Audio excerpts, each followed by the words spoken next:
श्याम सुंदर ने कहा है, कर्मण्यवाधिकारस्ते मा फलेषु कदाचन। व्यक्ति जैसा कर्म करता है मैं उसको वैसा फल देता हूं, अच्छा हो या बुरा।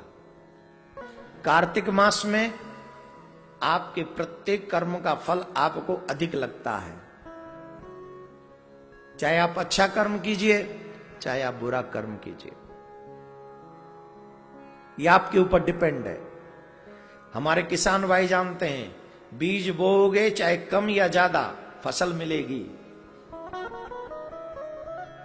जीवन रूपी खेत में कर्म ही आपका बीज है, कम हो या ज्यादा काटना आप ही को है।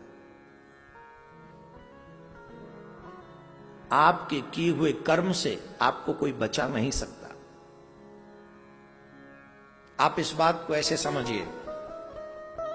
इस बात को मैं इसलिए प्रारंभ में समझा रहा हूं कि कार्तिक मास में आप लोग सभी यहां या आस्था पे कहीं भी बैठकर सुन रहे हैं, बड़े सावधानी पूर्वक अपने कर्म को समझें और आगे करें। एक राजा था एक राज्य का, सभा में बैठा हुआ था। अचानक से उसके दिमाग में, बुद्धि में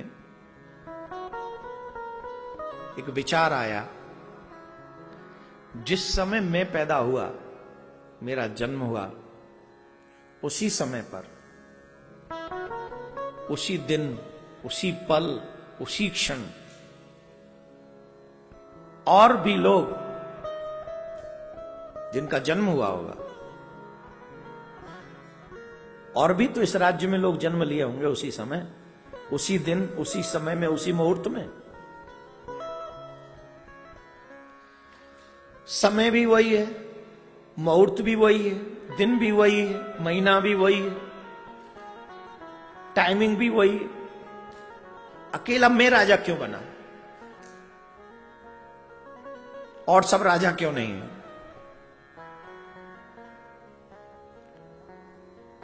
अब संदेह छोटा तो था नहीं, प्रश्न छोटा तो था नहीं। आज उसका सभा में मन नहीं लग रहा था, आज वो परेशान था, आज वो उदास था। राजा अपसेट था, ये प्रश्न उसके मन में घर कर गया था। राजा इस प्रश्न का उत्तर चाहता था, वो जानना चाहता था कि अकेला मैं ही राजा क्यों, वजह क्या है, रीजन क्या है, कारण क्या है।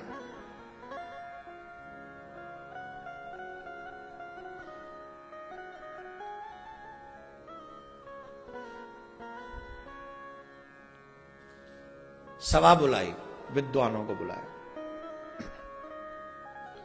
और विद्वानों के सामने एक ही प्रश्न, उसी पल में, जिस पल में मेरा जन्म हुआ, उसी पल में और लोगों का भी जन्म हुआ होगा, लेकिन राजा अकेला मैं ही क्यों बना। अब बात तो शास्त्रों की कह दें या वो कह दें, बात अलग है, लेकिन जिस पे राजा बिलीव करे ऐसी बात, ऐसा उदाहरण प्रस्तुत करना है। सब असमर्थ थे, किसी ने भी जवाब नहीं दिया। राजा परेशान होने लगा तो एक वयोवृद्ध व्यक्ति थे, उन्होंने कहा, देखो तुम्हारे प्रश्न का उत्तर हमारे पास तो नहीं है, पर जंगल में चले जाओ, वहां एक महात्मा है और बड़े तपस्वी महात्मा है, हमको ऐसा लगता है वो तुम्हारे प्रश्न का उत्तर सही देंगे। अब राजा को सुबह होने की प्रतीक्षा होने लगी कि मुझे सुबह जाना ही, जंगल वन में जाना है और वन में जाके महात्मा जी से मिलना है। तो राजा ने सबसे कह दिया कि सुबह हम चलेंगे। बोले ठीक, चलना है। सब तैयार हुए, सुबह हुआ, राजा स्नान इत्यादि करके निकल गए कुछ मंत्रियों के साथ में।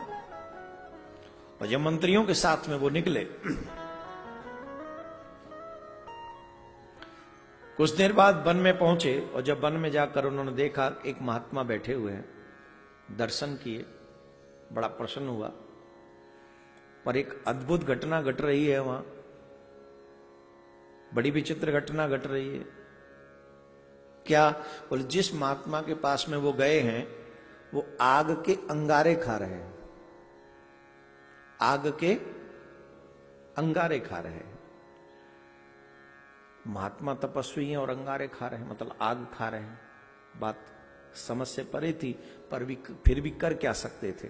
प्रणाम किया और राजा ने कहा कि मैं आपके पास एक जिज्ञासा लेकर आया हूं, मैं आपसे कुछ जानना चाहता हूं, मैं जानना चाहता हूं।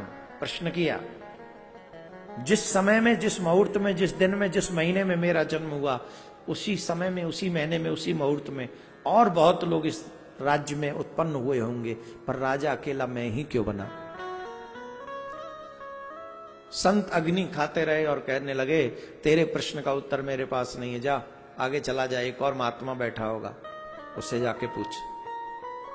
राजा को लगा इनके पास आया, इन्होंने भी आगे खिसका दिया, पर प्रश्न का उत्तर चाहिए था, इसलिए राजा आगे गया। आगे गए, वहां जाके देखा, महात्मा को प्रणाम किया, एक बड़े श्रेष्ठ संत से वो विराजमान है। वहां पहुंचे तो वहां भी एक घटना घट रही है अजीब सी, और वो अजीब घटना यह है कि महात्मा माटी का भक्षण कर रहे हैं, बार बार मिट्टी खाए जा रहे हैं, बार बार मिट्टी खाए जा रहे हैं, बार बार मिट्टी खाए जा रहे हैं। एक आग खा रहा है, एक माटी खा रहा है। राजा ने पूछा, मेरा प्रश्न है, मैं अपना प्रश्न लेकर आपके पास आया हूं। प्रश्न है, अकेला राजा मैं ही क्यों बना? उसी समय में और भी लोग उत्पन्न हुए होंगे, जन्म हुआ होगा।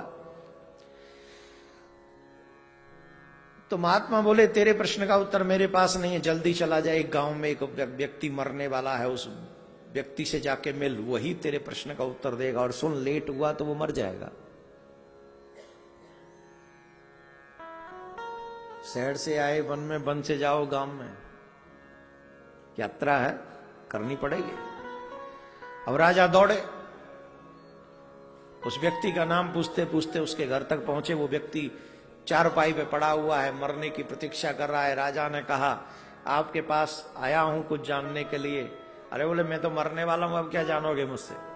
अरे मुझे महात्मा ने भेजा आपके पास, कि आप ही के पास है मेरे प्रश्न का उत्तर। बोले, कौन से प्रश्न का? प्रश्न क्या है तुम्हारा? तो बताया, जिस समय में मेरा जन्म हुआ, जिस दिन, जिस महीने, जिस मुहूर्त में, और भी तो लोग जन्म लिए होंगे, पर राजा अकेला मैं ही क्यों बना? बोले, राजा अच्छा हुआ तू समय पे आ गया, नहीं तो मैं मर जाता। सुन, तुझे एक कहानी सुनाता हूं, बड़े ध्यान से सुनना।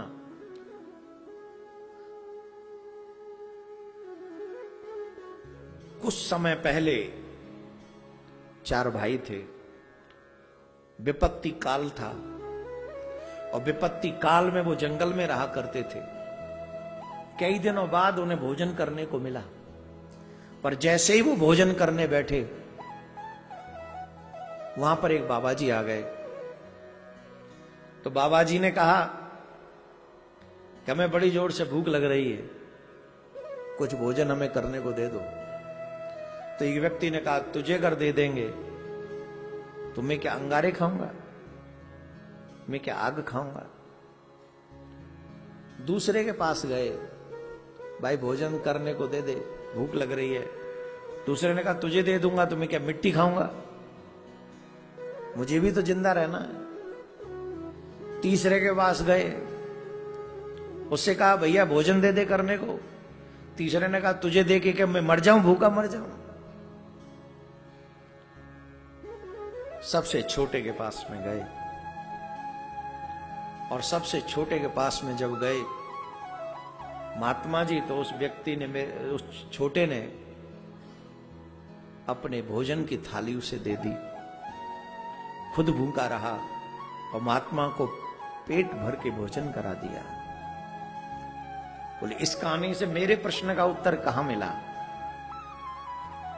बोले, इसी कहानी में तेरा उत्तर है। जानता है,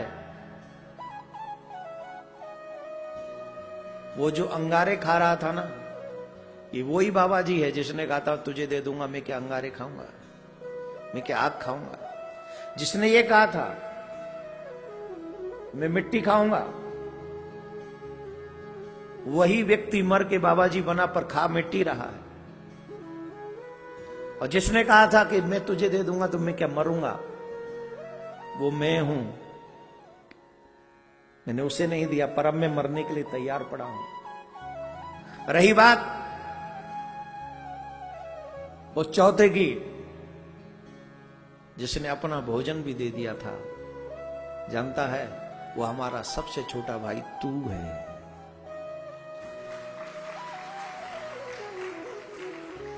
हम तीनों ने नहीं दिया था, लेकिन हमारा जो सबसे छोटा भाई है वो तू है। तूने ही अपनी भोजन की थाली उस महात्मा को दे दी, और उसका फलस्वरूप यह है, उस कर्म का फल यह है कि आज तू राजा है।